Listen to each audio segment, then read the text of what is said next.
étude biblique. Aujourd'hui, nous allons étudier la loi de Dieu.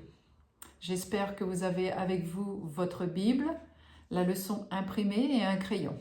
Cliquez dans la description de cette vidéo pour pouvoir imprimer la leçon d'aujourd'hui. Donc c'est en dessous de cette vidéo, dans le coin de description.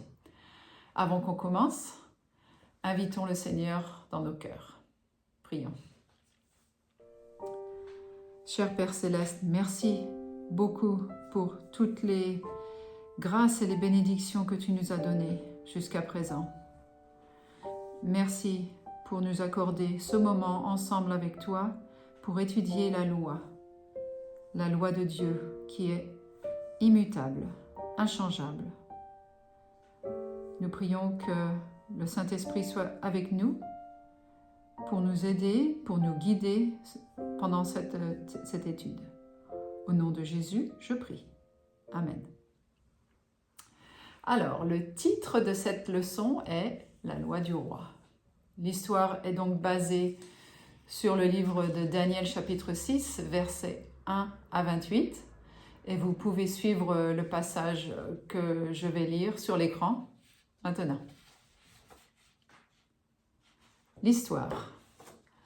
Après que Darius, roi des Mèdes et des Perses, eut conquis Babylone, il exécuta tous les responsables du gouvernement babylonien, à l'exception d'un seul. Cet homme bienheureux était Daniel, un serviteur du vrai Dieu. 70 ans plus tôt, il avait été transporté de Juda à Babylone comme prisonnier et destiné à servir dans le palais de conseiller au roi babylonien. Daniel était renommé à travers le royaume pour son esprit supérieur. Voir Daniel chapitre 5, verset 12 et Daniel chapitre 6, verset 3. Non seulement le roi Darius épargna Daniel, mais il pensait à l'établir sur tout le royaume. Voir Daniel chapitre 6, verset 3.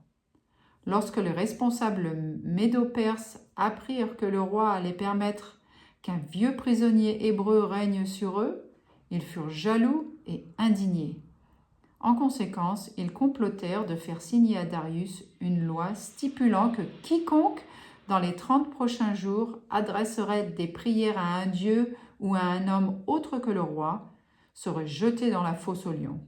Voir Daniel, chapitre 6, verset 7.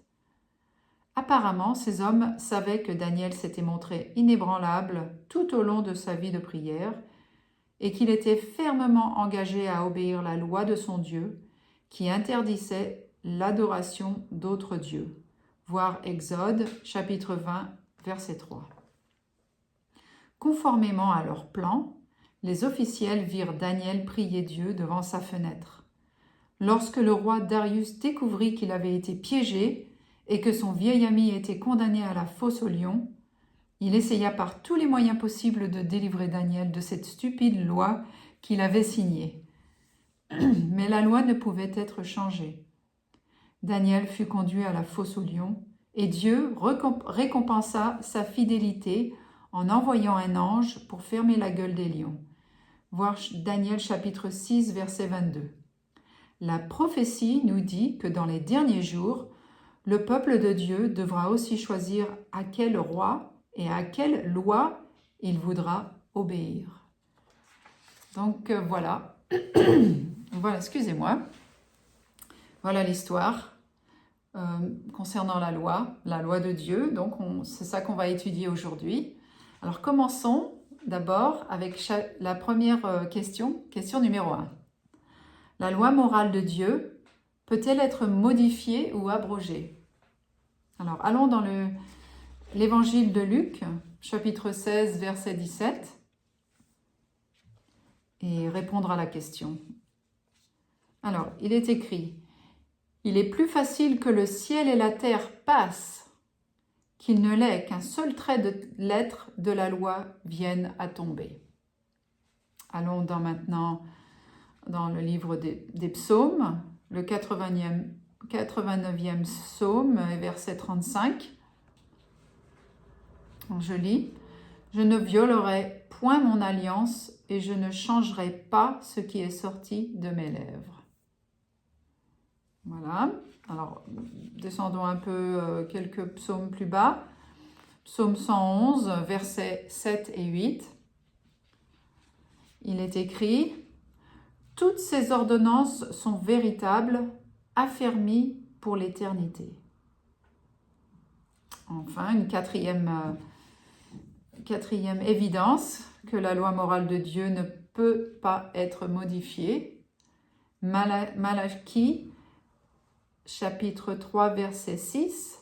« Car je suis l'Éternel, je ne change pas. » Donc c'est clair, la loi morale de Dieu ne change pas, ne peut pas être changée, modifiée, annulée, quelle que soit la raison. Alors, il y a une note qui dit « La loi des 10 commandements de Dieu ne peut être en aucun cas modifiée ou abrogée. Elle est aussi permanente que Dieu lui-même. À 3 reprises dans la Bible, des rois de la terre, Hérode, Assuérus et Darius, créèrent des lois qu'ils voulurent changer par la suite, mais ne le purent pas. Si les lois de rois faibles et indécis étaient immuables, comment peut-on penser que la loi éternelle de Dieu, écrite sur pierre avec son doigt, puisse être changée? Notez la comparaison faite entre Dieu et sa loi. Alors regardons, oui. Dieu est bon, sa loi aussi est bonne. Il est saint, sa loi est saine. Donc vous avez les références bibliques sur chaque côté. Dieu est juste, sa loi est juste. Dieu est parfait, la loi est parfaite. Dieu est amour, la loi est amour. Dieu est droit, sa loi est droite. Dieu est la vérité, sa loi est la vérité. Dieu est pur, sa loi est pure. Dieu est spirituel, sa loi est spirituelle. Dieu est immuable, sa loi est immuable. Et Dieu est éternel, et sa loi aussi est éternelle. Voilà. La loi de Dieu ne peut être changée, car elle est une transcription de son caractère. Les mots glorieux de l'Écriture décrivant Dieu décrivent également sa loi. La loi de Dieu est son caractère par écrit. Il est tout aussi impossible de changer la loi de Dieu que de changer Dieu lui-même. Donc voilà la réponse. La loi morale de Dieu ne peut pas être changée, comme Dieu ne peut pas être changé non plus. Question numéro 2 maintenant. Selon la Bible, qu'est-ce que le péché? Alors allons dans la première lettre à Jean, chapitre 3, verset 4. Il est écrit « Le péché est la transgression de la loi ».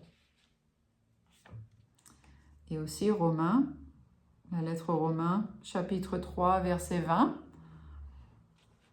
Il est écrit que c'est par la loi que vient la connaissance du péché.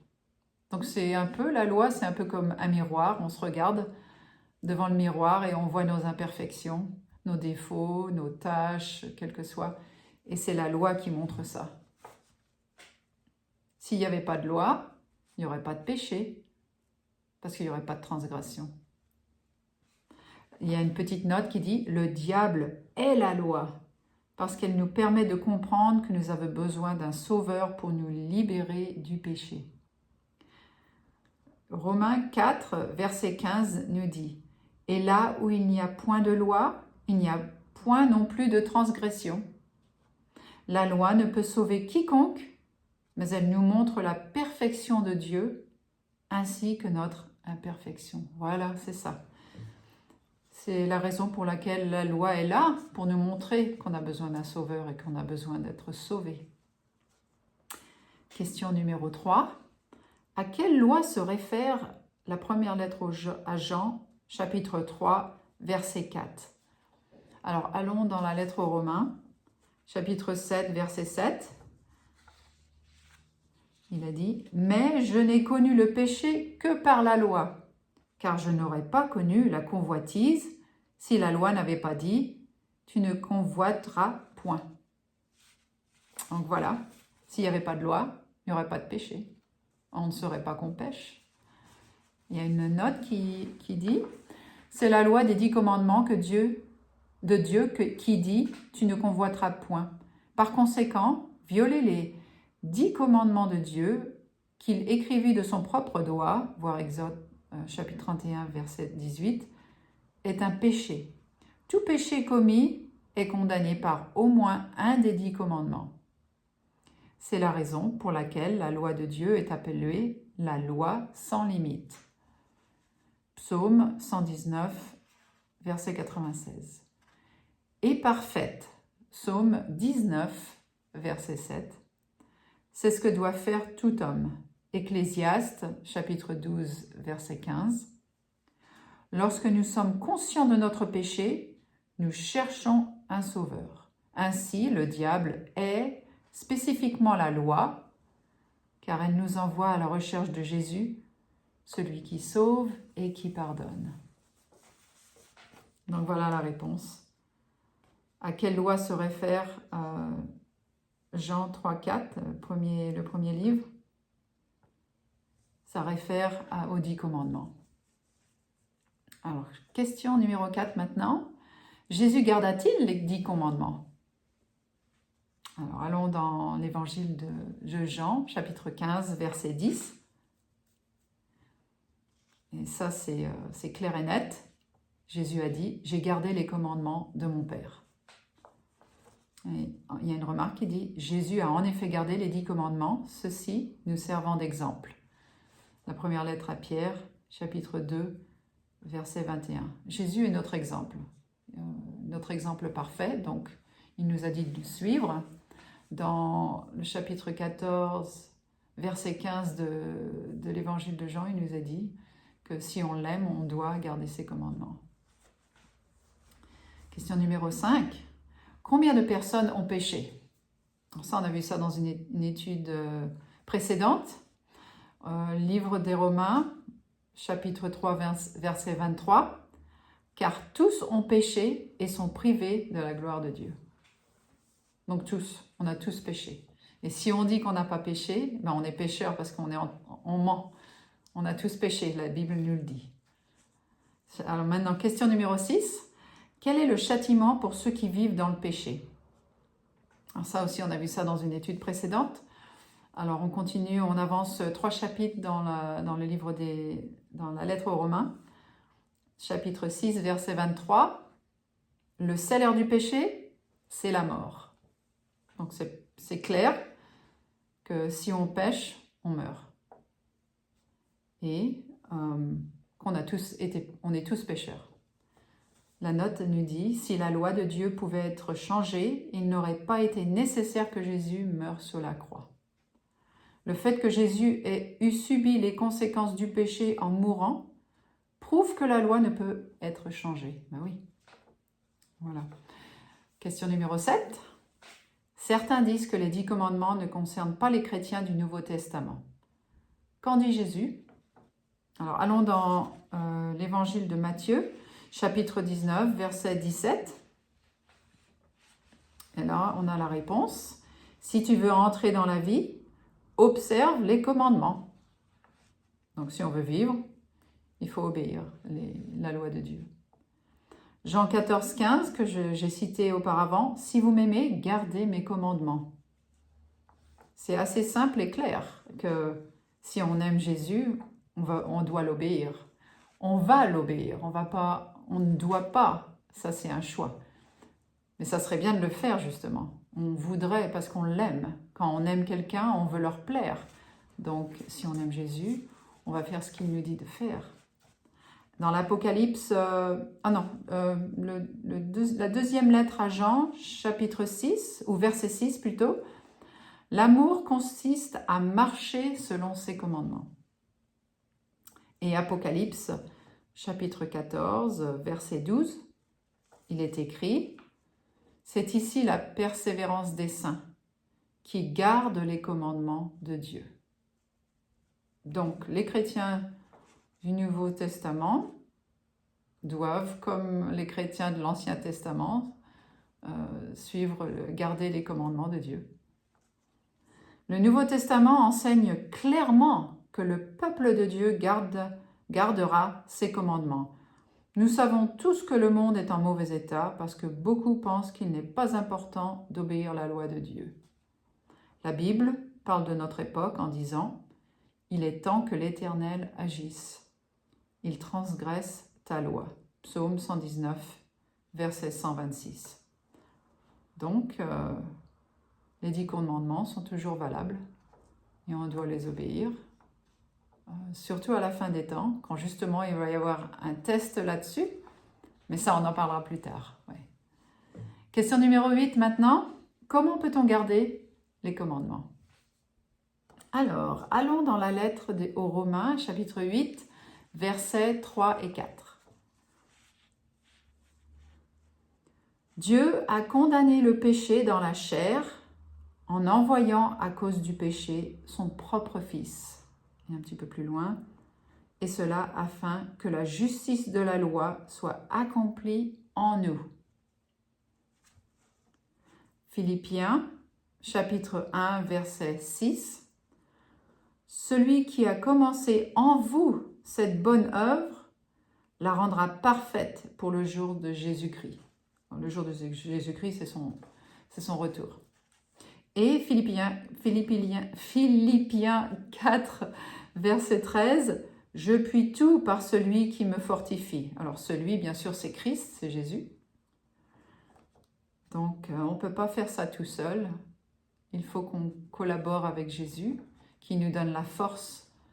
Comme j'en ai parlé dans une étude précédente, nous devons prendre notre décision de vouloir obéir. Et là, Jésus, par le Saint-Esprit, nous donne le pouvoir d'obéir, justement. Et il commence quelque chose en nous, il va le finir. Amen. Oh, mais il y a une petite note, excusez-moi, j'étais prête à sauter à question numéro 9, mais il y a un petit quelque chose qui dit « Lorsqu'une personne naît de nouveau, Jésus-Christ, par son Saint-Esprit, demeure dans la vie de celle-ci et lui permet miraculeusement d'être obéissante. » Voilà, c'est dont je parlais justement. Alors, question numéro 9 maintenant. Quelle était l'ancienne alliance? Que contenait-elle? Et pourquoi échoua-t-elle? Alors, on va retourner dans l'Ancien Testament, Deutéronome, chapitre 4, verset 13. Voilà ce qu'il nous dit. Il publia son alliance qu'il vous donnera d'observer, les 10 commandements, et il les écrivit sur 2 tables de pierre. Donc les 10 commandements ont été écrits par le doigt de Dieu sur 2 tables de pierre.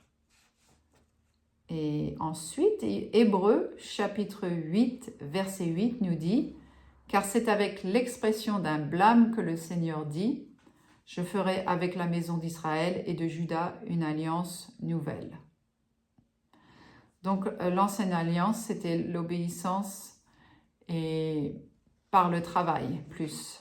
Et on va voir avec la question numéro 10, ça va répondre la différence entre l'ancienne alliance et l'alliance nouvelle. Question numéro 10, sur quelle loi est basée la nouvelle alliance?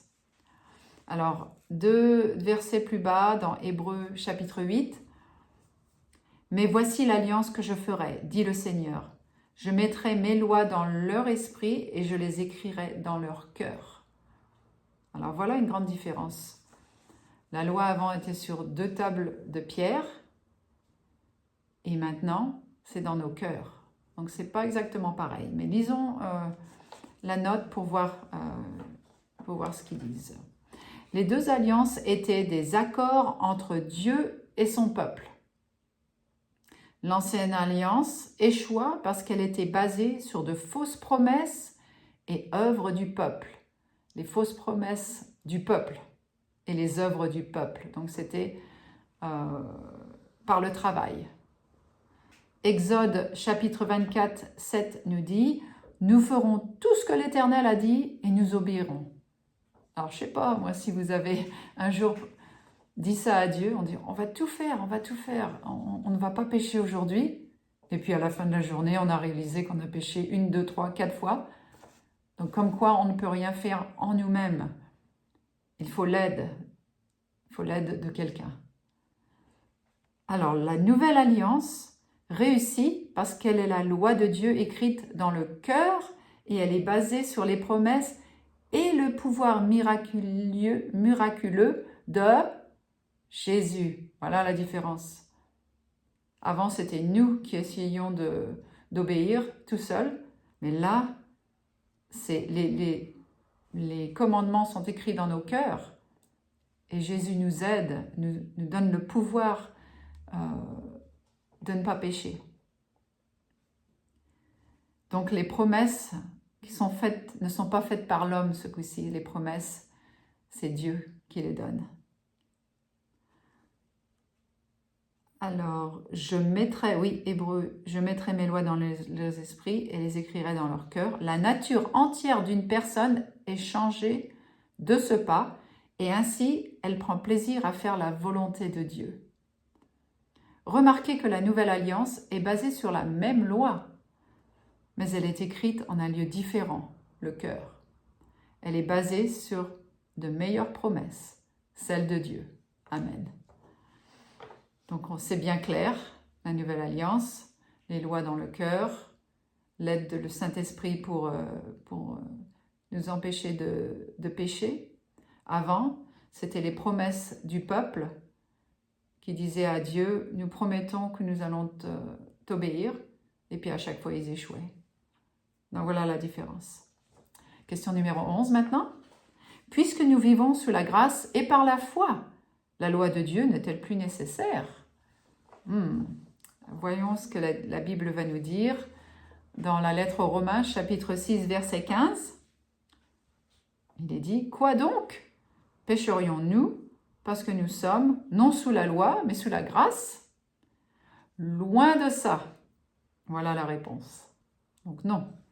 Romains, pareil, chapitre 3, verset 31. « Annulons-nous donc la loi par la foi? Au contraire, nous confirmons la foi. » Donc comme quoi, juste parce qu'on vit sous la grâce et par la foi, ne veut pas dire qu'on arrête d'obéir les 10 commandements. D'ailleurs, voici la preuve comme quoi les 10 commandements sont toujours valables.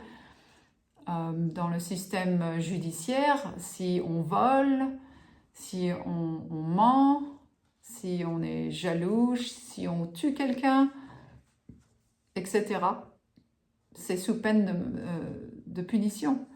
Donc, comme quoi, les 10 commandements sont toujours valables. La loi est éternelle, comme Dieu, elle ne change pas. Ceux que Jésus a pardonnés d'avoir violé sa loi, ont le double devoir d'y obéir. Ressentant son pardon béni, ils deviennent plus désireux que les autres de suivre Jésus dans la joie. Amen. Maintenant, question numéro 12. Sommes-nous sauvés par le simple fait de garder la loi? Alors, qu'est-ce que nous dit Éphésiens, chapitre 2, versets 8 et 9? Car c'est par la grâce que vous êtes sauvés, par le moyen de la foi. Et cela ne vient pas de vous, c'est le don de Dieu. Amen. Ce n'est point par les œuvres afin que personne ne se glorifie. Donc ce n'est pas nous, notre travail personnel qui nous sauve, mais plutôt la grâce de Dieu qui est en fait un cadeau, qui est un don. Nul n'est sauvé par le simple fait de garder la loi. Tous sont sauvés par l'œuvre miraculeuse de la grâce de Dieu. Amen. Mais ceux qui sont sauvés ou transformés par la grâce de Dieu voudront obéir à sa loi par amour et gratitude. Voilà, c'est ça que je voulais vous expliquer. C'est pas ce qu'on fait nous qui nous sauve, c'est notre amour pour Jésus qui nous sauve, qui est la grâce de Dieu qui nous sauve. Et parce qu'on l'aime, on veut lui obéir. Comme un enfant aime ses parents, et il veut leur obéir aussi. Il y a donc... ah oui, là il y a un verset, Jean 14, 15, dont j'ai parlé il y a quelques minutes. « Si vous m'aimez, gardez mes commandements. » Donc, Ça, c'est dans le Nouveau Testament. Donc, on ne peut pas dire que Jésus a annulé ses commandements. Mais continuons l'étude pour savoir quelles lois ont été annulées. Alors, question numéro 13. Qu'est-ce qui motive une personne à obéir à la loi de Dieu? Alors, on a déjà répondu ça, mais regardons dans la lettre aux Romains, chapitre 13, verset 10. L'amour est donc l'accomplissement de la loi. Et dans Matthieu, chapitre 22, versets 37 et 39, la Bible nous dit « Tu aimeras le Seigneur, ton Dieu, de tout ton cœur, de toute ton âme et de toute ta pensée. » C'est le premier et le plus grand commandement. Et voici le second, qui lui est semblable. Tu aimeras ton prochain comme toi-même. Et dans la première lettre à Jean, chapitre 5, verset 3, la Bible nous dit que car l'amour de Dieu consiste à garder ses commandements. Donc l'amour est une motivation magnifique, dit la note. Les 4 premiers commandements font allusion à mon devoir vis-à-vis de Dieu. Lorsque je l'aime, il est plaisant d'obéir à ses commandements. Les 6 derniers commandements s'appliquent à mon devoir vis-à-vis des autres, des hommes. Si j'aime vraiment les autres, je ne voudrais pas leur faire quoi que ce soit qui puisse les blesser. Donc la motivation pour obéir Dieu, c'est l'amour, car Dieu est amour. Donc si Dieu est amour et sa loi représente Dieu, donc sa loi également est amour. Voilà. Question numéro 14. On a encore 3 questions après ça, avant de finir. Question numéro 14. Puis-je être un ou une vraie chrétienne sans, pour cela, garder ses commandements? Alors ça, c'est contradictoire, avant même d'y répondre. Alors la première lettre à Jean, chapitre 2, versets 3 et 4, nous dit « Si nous gardons ses commandements, nous savons par cela que nous l'avons connu. Celui qui dit « Je l'ai connu » et qui ne garde pas ses commandements est un menteur, et la vérité n'est point en lui. » Donc c'est clair. Si on dit qu'on le connaît, mais qu'on ne garde pas ses commandements, on est menteur. Donc la réponse, c'est non. Puis-je être un vrai chrétien sans pour cela garder les commandements? C'est pas possible. Question numéro 15. Y a-t-il des lois de l'Ancien Testament qui ne concernent plus les chrétiens? Alors voilà les lois dont je parlais tout à l'heure, lesquelles qui sont annulées. Allons dans le livre Éphésiens, chapitre 2, verset 15, pour avoir la réponse. Ayant anéanti par sa chair la loi des ordonnances dans ses prescriptions. Oui, donc la réponse c'est oui. Les ordonnances qui réglaient le sacerdoce et le système de sacrifice ont été abolies car elles annonçaient Christ. Voir la lettre aux Colossiens, chapitre 2, versets 13 à 17. Il les a accomplis étant le vrai agneau de Dieu. Donc oui, Jésus dans le système du sanctuaire hébreu, on sait que pour enlever le péché, il fallait avoir un agneau qui était sans défaut, c'était un mâle aussi, et c'était ça le sacrifice pour les péchés. Donc Jésus était le sacrifice parfait, l'agneau de Dieu qui enlève le péché du monde. Alors il y a une... Ah non, je l'ai lu déjà. Question numéro 16. Quels sont ceux que le diable hait particulièrement? Alors ça, allons dans le livre de l'Apocalypse, chapitre 12, verset 17. La Bible nous dit « Et le dragon, donc le diable, fut irrité contre la femme. » Une femme, c'est l'Église, voire Éphésiens, chapitre 5, verset 23. « Et il s'en allait faire la guerre au reste de sa postérité. » Donc les fidèles des derniers temps. à ceux qui gardent les commandements de Dieu et qui retiennent le témoignage de Jésus. Donc, le diable, il déteste les gens qui sont fidèles à Dieu, qui gardent ses commandements et qui ont le témoignage de Jésus. La note nous dit « Satan est l'Église de Dieu de la fin des temps et est en colère contre elle. Cette dernière obéit aux commandements de Jésus et enseigne au peuple qu'il existe un pouvoir divin qui change un pécheur en un saint. » Amen. Donc, ceux qui sont obéissants jusqu'à la fin, le diable est après ces personnes-là. Mais grâce à Dieu, on a nos anges protecteurs et pour nous donner le pouvoir de ne pas pécher et de faire la volonté de Dieu. Amen. Dernière question. Question numéro 17. Quelles sont certaines des glorieuses récompenses qui accompagnent l'observation de la loi de Dieu? Alors, retournons dans l'évangile de Jean, chapitre 15, verset 11. Il est écrit « Je vous ai dit ces choses afin que ma joie soit en vous et que votre joie soit parfaite. » Et dans le livre des Proverbes, chapitre 29, verset 18, « Heureux s'il observe la loi. »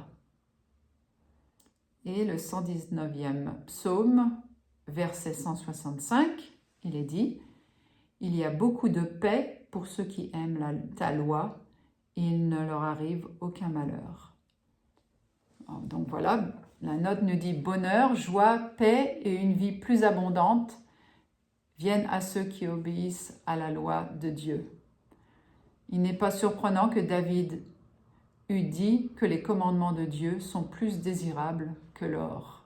Voir psaume 19, verset 10.